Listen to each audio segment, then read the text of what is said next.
Welcome to the Industry Insider, brought to you by Promo Corner. Each week, promotional product professionals Meg Erber, Jeff Franklin, and Stephen McFadden, along with special guests, will discuss industry news, trends, and events with a focus on educating the promotional products industry. The Industry Insider, the nerdy news you need to know.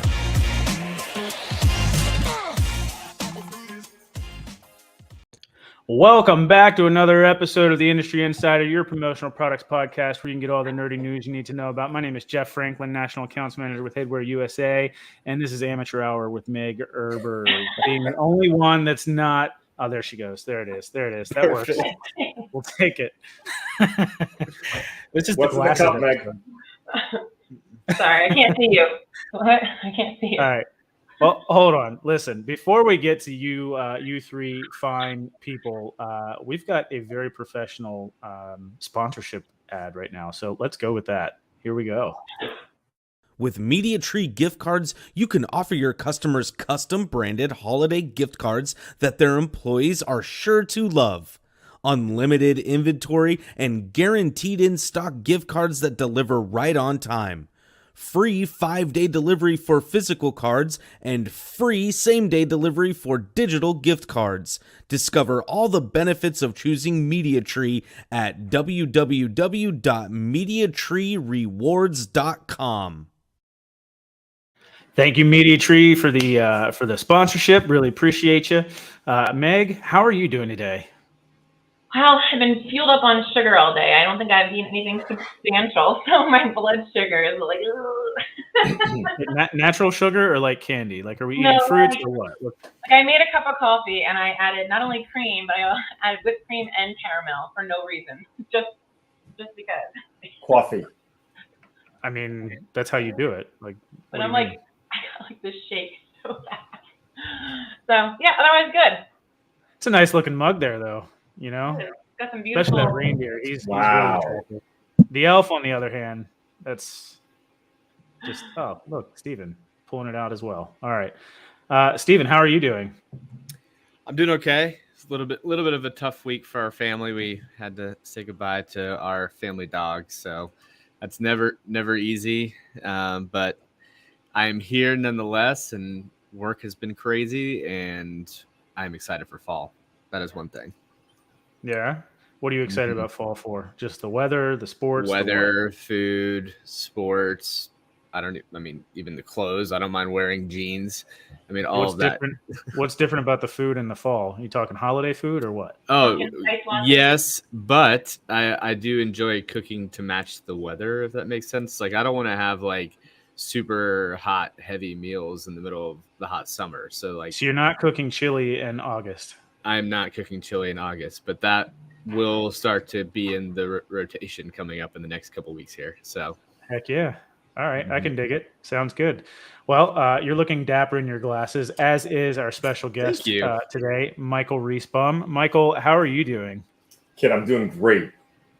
Everything's love where I am, love the weather, love the fact that the smoker is going to get fired up for the fall. Going to make a holiday brisket for next week. It's going to be giant. You know what? I'm not a fan of you right now because I'm not going to be there. You know, I wasn't invited. Why not? It's literally a 4.5 hour drive. You can be here in 2:10. Totally worth it. Yeah, boy. Well, listen, Michael. I know you've made a few changes since the last time you were on the podcast, if I'm not mistaken, right? Yeah, I cut my hair. Fill us in? Shaved the goatee. Yeah. Got a haircut in New Orleans over the weekend. That was. You lowered the ears. You lowered the ears. That's good. Yeah. That's good. So what's the situation with the job? Well, first of all, why don't we just do this, all right? Because it is customary for us to give our guests a good 3 to 4 minutes to introduce yourself, and perhaps there's a few people that are listening now that didn't listen to the episode that you did with us prior. So why don't you fill us in on all things Michael Reisbaum, maybe how you got started in the promotional products industry and what you've been up to since. So I got started in promo and I'm sorry that this is repetitive for you guys, but unfortunately the story hasn't changed. I can never get enough. Owned a wholesale. Sorry, Jeff. I said I can never get enough of Michael. Don't apologize, sir. It's all good. My father had a wholesale and retail clothing store in Clifton, New Jersey, and he wholesaled Hanes underwear.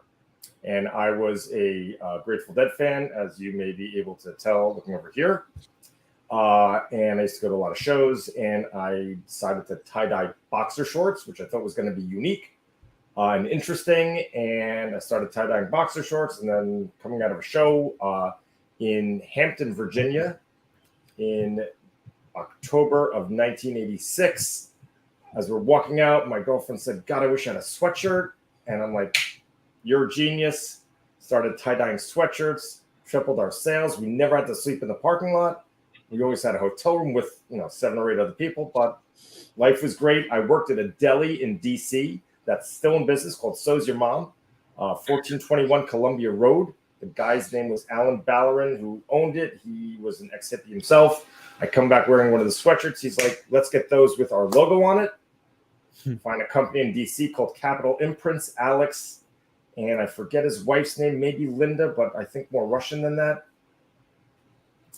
And anyway, so got them printed, and there was a bar across the street that was having a 60s night, and they wanted me to tie-dye some shirts for them, so I did that. And then the bank next door said, can you make me pencils? And I remember going to Capital Imprints showroom that they had a mug and a hat and a pen, obviously hats. And I'm like, yeah, I can get you pencils. So here I am in promo. That was 1986. So now it's 2022 and still hawking the Chinik, as we say. Ben Adler. Nice. Well, that's an awesome story. I think I was 1, like exactly 1. Like I had just turned 1 when you started selling sweatshirts. So I was 6. Well, I think you left out a big part of your story, Michael. And as my dogs are barking at nothing, you have played a very, very strong role in the Regional Association, SAGNY, and for how long? I mean, as long as I've known you. Yeah, so I have been a part of SAGNY as a board member for a very, very long time. I am now the vice president and chair of the Promo East committee. Promo East is coming up next month. Meg, have you heard? You know about that? I don't know. Our viewers. Sidebar, Meg is by far, along with Charity, the most productive committee members that I've ever seen, and it's intimidating the amount of work that she does because I can't match it. So everything good that's going to happen at Promo East, which is a lot, Meg had her hand in. Oh, well, thank you. But I don't know if the viewers have noticed how clean my office finally is. It is nice that it finally doesn't look like a warehouse closet, Yeah, and you can see the floor. I mean, it's like you've even got a plant back there. That's kind of nice. I really, really, really hope we don't start getting to judging offices. You have a couch for little people. Yeah. I would prefer we stay away from that. We're excited for Promotion East, so hope you're going. All right. Well, listen, I want to go back to one comment real quick because Teresa here was talking about she's eating everything pumpkin, and I just hope that you're sending all of your pumpkin spice whatevers to Bill Petrie online. Yes, he loves it. He loves it, from what I hear. So if you're doing that, make sure you're forwarding or copying in, tagging whatever Bill Petrie on Facebook for anything pumpkin spice. Good stuff. So if nothing pumpkin spice ends up at my house, I'll be okay with it. Yeah? You don't do any pumpkin spice at all? There's no need for anything relative to pumpkin at 3 Shadow Road, Upper Saddle River, New Jersey. So don't say. Not even a good pumpkin ale? I mean, if it's called Guinness and tastes like their regular stout, then sure. This guy. I just have to say something. All right, go ahead, Nick. Hurry it up. Okay, candy corn, yay or nay? Nay. No. NFW. Nick, you're the only person on planet Earth that likes candy corn. You freaking weirdo. Okay. It is not only. Do you like the candy pumpkins too? No, that's taking it too far. That's blasphemy, Steven. Get out of here. That's like. So I said no to the candy corn. Is the plastic wrapper. That's the most natural thing of the entire experience. Whatever. I'll take all the candy corn, and I will give you my address if you want to get rid of it. So I've already eaten one bag already. It's not even October. Well, apparently Jessica Onions likes candy corn too. That's what I'm saying. So, all right, there's two weirdos out there. Sorry. Ixnay on the Andy Corn K. All right, we should probably launch into the topic since we're 12 minutes into the episode now. Sorry for the listeners.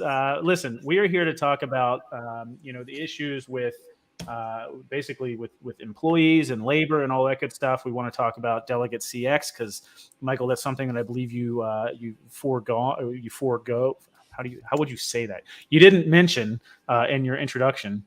So why don't you talk about Delegate CX and what you guys are doing over there? So Jeff, I had a feeling that was coming, so I didn't want to put the teaser in. I figured I would just hit it hard right now. We like teasers I'm around here. extraordinarily fortunate in that I have within my network, which is something that should be important to every single person in our industry. I have two good friends of mine who founded a company called Delegate CX. Delegate CX is a BPO, which is business process offshoring. And that company provides virtual administrative assistant for the promo industry. It's a promo company. Craig Dunlop, the founder of the company, may or may not know, had a company called Meyer Dunlop.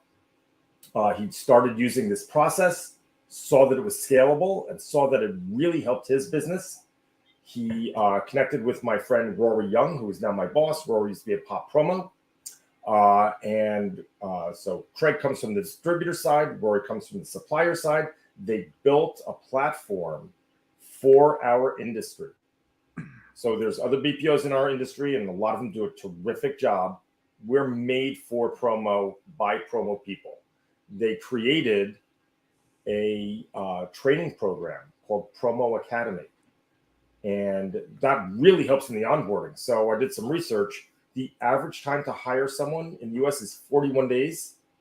41 days from the time you say, I'm going to post a job opportunity, 41 days till you get a hire.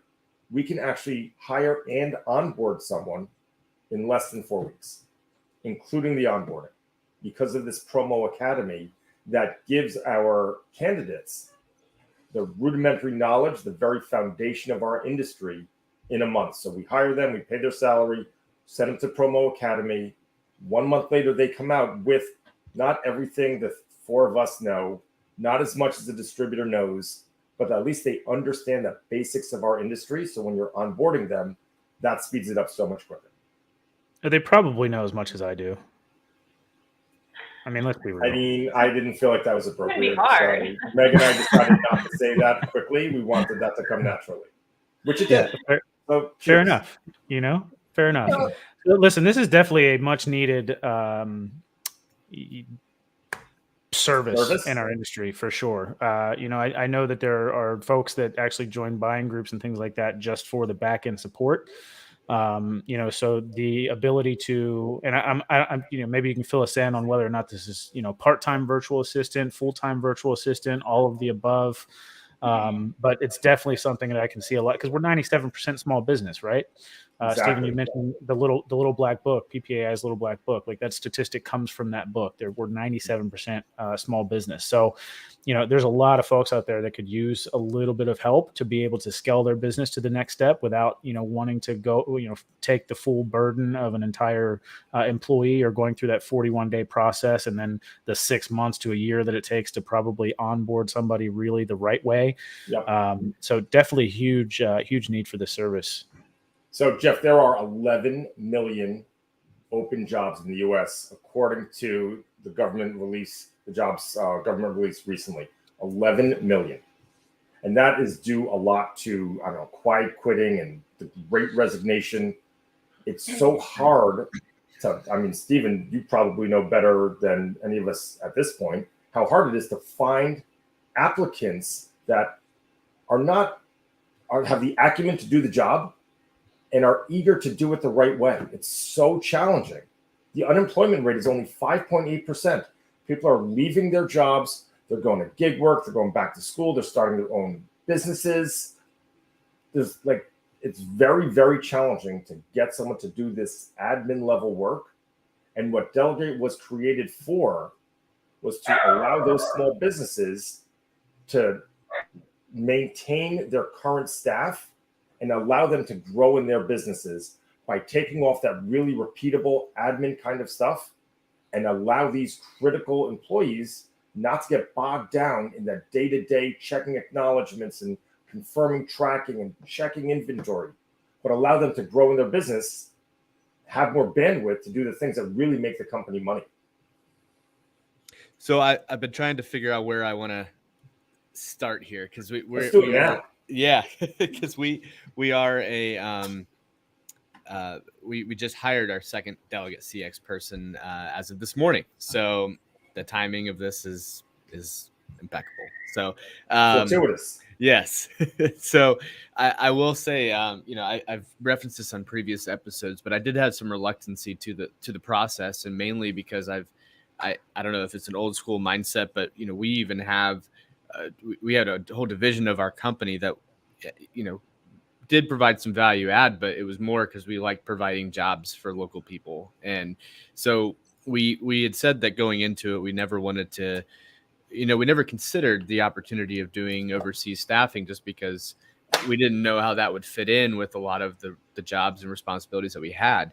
And primarily, looking at a factory position, you can't really hire that overseas because they need to be in person, right?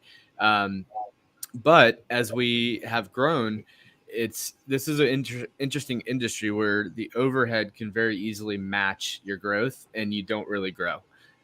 We've talked to a lot of people that are just growing super strong, and they're like, we're not making any more, because like by the time you add another CSR and another salesperson to do the growth, you're not growing at the same rate as your growth. Like you're not making more necessarily, because you have to continually add overhead, and a lot of it's tasks that honestly they're not sometimes full-time positions, or they're not even they're a lot of routine work jobs, kind of like what you're saying, that if you kind of step out of the it needs to be local mindset, and you think about how much more someone locally could do if you had somebody overseas helping with some of the admin tasks, or the artwork services, or the CSR roles, or the tracking and communication, then it opens up your team domestically to potentially grow at a rate that you can afford. So we actually took the risk on it. I think 4 months ago or so, we hired our first person.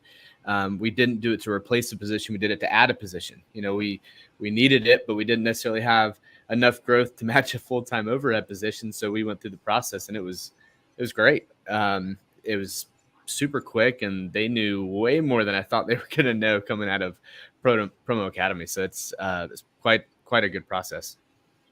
So there's a lot of BPOs in our industry, and they're commonly known. A lot of them are more focused on completing a task, like submitting orders into that company, and they'll have a team of 50 or 100 people, and those people are just going to bang orders into your system, get them done really quickly, probably very efficiently. DCX has a little bit of a different process, because we did not come from that kind of call center mentality. Because we were created for promo, we designed a totally different process where we're hiring one person to work full time for a company or for a sales executive. And that person is adaptable to whatever that job description changes into. So we have an incredible 88% retention rate, but the biggest issue is retention. If you have to constantly rehire and retrain people, you're starting at zero. So not only is that person not up to speed, but the person who's training them is taken away and distracted from their regular role. So if you can keep one person year after year after year, you don't only get the benefit of that person growing in their job, in their role, but you also don't distract someone else from having to take the time to train them. And that 88% retention rate is really a standout statistic.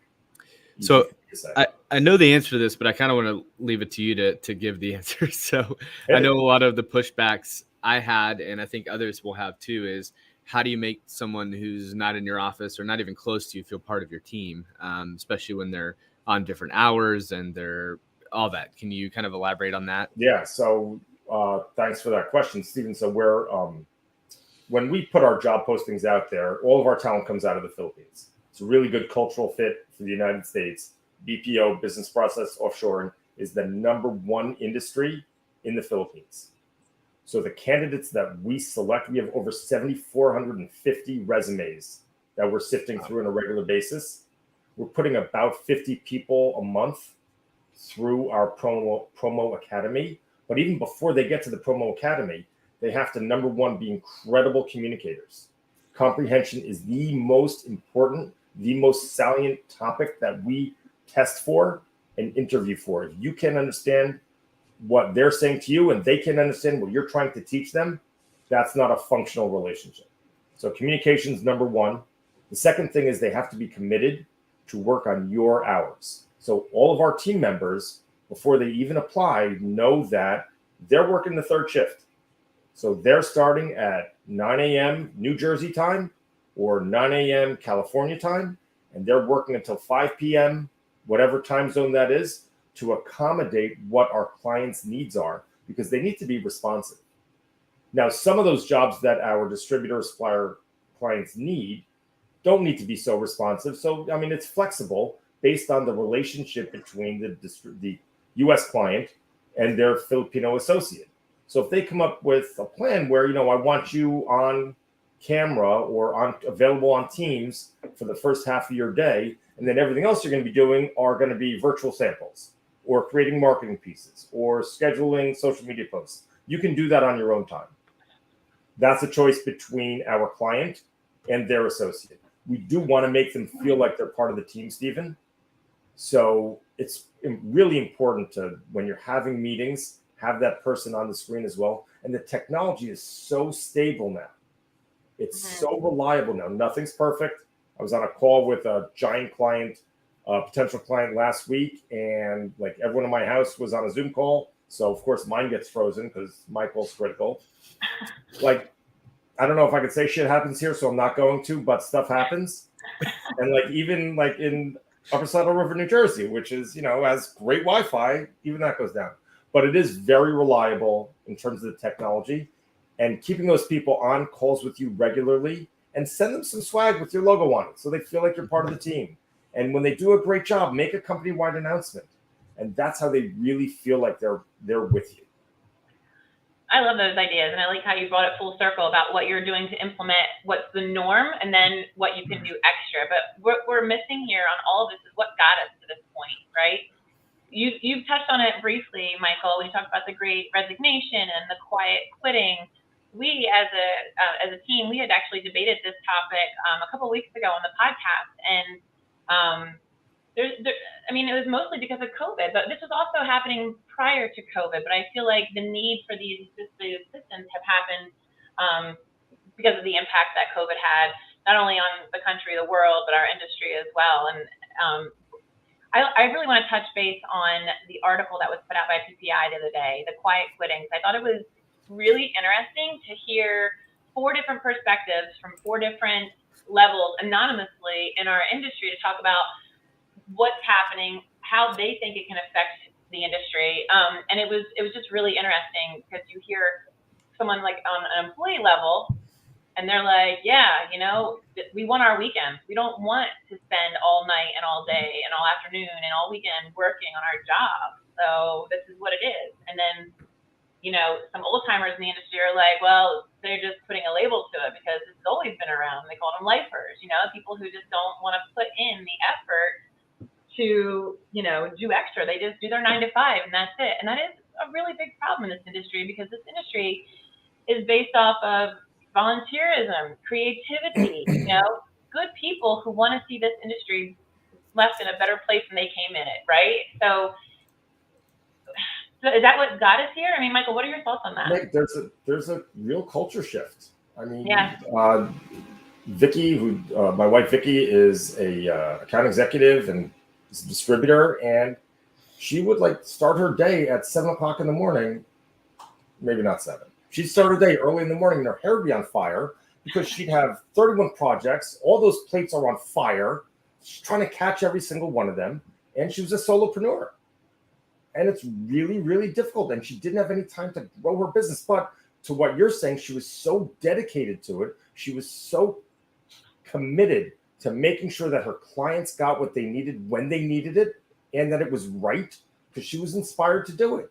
And she really struggled to find someone who matched that passion after she fired me.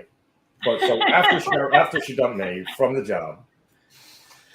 I don't want to go all philosophical, but I think growing up too, you always hear, the analogy of, first and last out of the gym or of the office. And, if you're not working harder, somebody else is working harder than you, or if you're not calling in your customers, somebody else is. And we have this drilled into our brain that if you're not on 24/7, then somebody else is, right? Like you're at risk at every second of dropping. If you're not first, you're last. Right. All right, and it's just that mindset is, I don't want to say opposite, but I think people that are coming into the workforce now are saying, I'll choose my life. Like I'll choose a little bit of happiness instead of that. And yeah, I mean, can you blame them? No. And I have a my 25-year-old dad always daughter, and she has a great job. She does very nicely. Mm-hmm. The compensation's terrific. She doesn't have to work that hard, but she's not inspired by it. And I'm like, how Jersey can I get, Meg? Yeah, go for it. Who freaking cares? Yeah. Who cares how socially relevant your job is? Mm-hmm. Be socially easy for me to say, relevant with the compensation that your job brings you. But that's not the way her generation thinks. They want to be relevant. They want it to matter in the job. And frankly, I find that inspirational. Yeah. My dad always had a saying. He basically said he works to live, not lives to work. And he passed at 59 this year. You know what I mean? So that definitely weighs heavy on me, dying so young, and just kind of, I think it weighs on everybody. It's always something you think about, and just trying to set your priorities straight and trying to figure out, how to get a little bit of balance, but still be as productive as possible. But yeah, I mean, Meg, did you get the link that I sent you, Gary Vaynerchuk, where he was talking about? I didn't get to look at it. I'm sorry. Yeah, I did get it. So one of the things that Gary Vaynerchuk, somebody asked him, sort of what he thought about, the whole quiet quitting thing. And he basically said, well, that's wonderful, but how about the never applying in the first place situation that we're in? Because you've got, kids that are coming out of high school and college. And to be honest with you, there's just so many ways to make money on the internet. It really doesn't take a whole lot to make 50 to 100K on the internet by yourself. And if you want to live, a fairly okay life, but have a whole lot of flexible me time, there's a lot of alternatives out there. So there's definitely a lot of things to compete with. You know what, Jeff? That's why my company, not this isn't advertising for Delegate CX, www.delegatecx.com. Call Michael Reisbaum anytime. It's not an advertising for that. But the reason why we have grown in 23 months to 901, thanks, Stephen, for allowing us to break the 900 mark. 901 employees working for 302 distributors and suppliers in the industry is exactly, Jeff, what you just referred to, that it's really hard to hire these administrative roles. Yeah. And we have people who are eager to work and are college educated and are dedicated and are willing to work your 9 to 5 and do those repeatable and totally necessary, but frankly, some drudgery there, roles. And they're happy to do it because it changes their lives and their families' lives.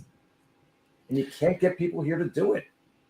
It's really interesting because, I wasn't alive. I don't know if any of us was, but when a country makes that shift from one industry to the next, like from industrial to technology, like how did that shift take place? Because I'm sure you get a lot of this kind of same thing, right? And I think we're sort of in the middle of that again because of technology. I was like 35 during the Industrial Revolution in 1928. So yeah it was shitty. I remember when the wheel was first came out. That's great. But it just makes you wonder, like, is there any statistics or history on that we actually have access to, that we could actually look up and sort of see those those things take place and unfold, and then kind of use that as a stepping stone as to what's happening here. I was alive when the fax machine. I wasn't alive. I bought a fax machine for my dad's company, circling back to the old man. I bought a fax machine for his company when I graduated college in 1987.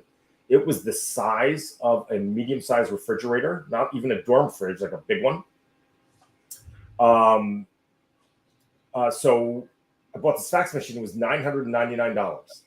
I bring it back to the office on a hand truck because it was so heavy. And my father's like, he told me that he thought that I was flippant with his money in very clear Jersey terms, including GTFO. And like, he didn't want to change. He didn't want to adapt. He was used to writing his purchase orders, mailing them in and to Hanes Underwear in Winston-Salem, North Carolina.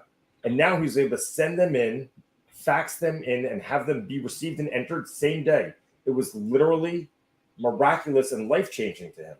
So fast forward a few years, no one's using fax machines anymore. There was a dude selling fax machines who was probably making a really, really good salary from 1987 to 1993. And then email came in and he's out of a job. And there was a woman who was selling the fax paper, that thermal fax paper that would roll up.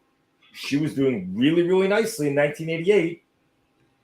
1995, she's looking for work too. People need to adapt. We all have to adapt. I always say that. Adapt and evolve. You have to. You have to.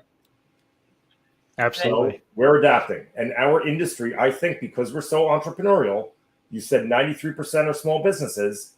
We adapt 97. faster than most. 97?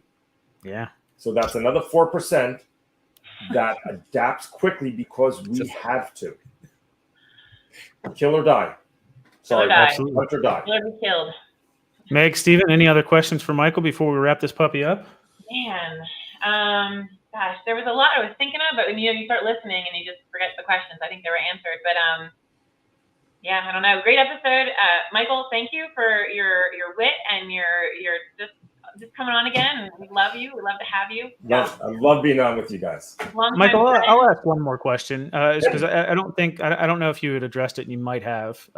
There's a lot going on in the back end here, but as far as the virtual assistants that you guys do hire out through delegatecx.com, contact Michael Reisbaum anytime. Is it completely all full-time virtual assistant, or do you guys offer part-time virtual assistant as well? So we offer full-time employment. We want our team members in the Philippines to know that they have a job, that they have a full-time job. They work for one person. We have found it to be not particularly functional for one person to work for 2 or 3 or 4 or 5 different people. It's very challenging in terms of how many hours a week everyone gets. It's distracting for that employee to kind of juggle all these different people at the same time. We have seen it work. Normally, it works best when we do a share, which is not common. We'll do a share for 2 people who either work at the same company or who are very close in terms of respect for each other. So they kind of know that there's going to be some give and take. If it's more than 2 people, it's very, very frustrating for our employee in the Philippines to kind of keep everything straight. It's a huge ask. So the vast majority is full-time. I'd say 95% of our associates work full-time for one company or one person. The few that do split, it's a relationship that we know is going to be reliable and repeatable. And Stephen, as a customer, having just hired your second one, I would assume it's economically feasible then to hire these virtual assistants even full-time. It is, yeah. And, I would encourage everyone to ask questions that they may have with their own reservations or their own curiosity, as far as like things that are important to them as a company. But that was a thing that was important to us as well, was the adequate compensation based on where they live. That was something I had to consider, like, wow, this seems like a lot less here, but what does that equate to where they live? Right. We were asking questions like that, and it's a great salary for them where they are. So it was good. It made sense for us, but I would, like I said, if you have those questions, ask them and they can give you some answers. So that's awesome. Michael, if our listeners, viewers are wanting to know more information, obviously they can go to your website. Quick question for you though. Are they going to be at Promotions East? So we are very much going to be at Promotions East under www.delegatecx.com. We will have a booth on the bottom, correct, scrolling. We have a booth. I will be very, very, very present and probably entirely sober until the show closes. When you're drinking all those pumpkin beers, right? I will not be. I can commit to no pumpkin beer. Come on, it's October. I mean, if we make a bet about the Jets and I lose, maybe I'll have one. But I'll need a lot of points for that. But are you betting against the Jets or for the Jets? I will never bet against the Jets, and I will usually lose. Oh, well, I'll take that then. Let's do it. And then soon it's going to be basketball season, so you can do the same thing with the Knicks. Fair enough. All right. Well, if you guys don't have any other questions, Michael, definitely appreciate you coming on. And thank you again to MediaTree for sponsoring us, and we'll roll out with that one. With MediaTree gift cards, you can offer your customers custom branded holiday gift cards that their employees are sure to love. Unlimited inventory and guaranteed in-stock gift cards that deliver right on time. Free 5-day delivery for physical cards and free same-day delivery for digital gift cards. Discover all the benefits of choosing MediaTree at www.mediatreerewards.com.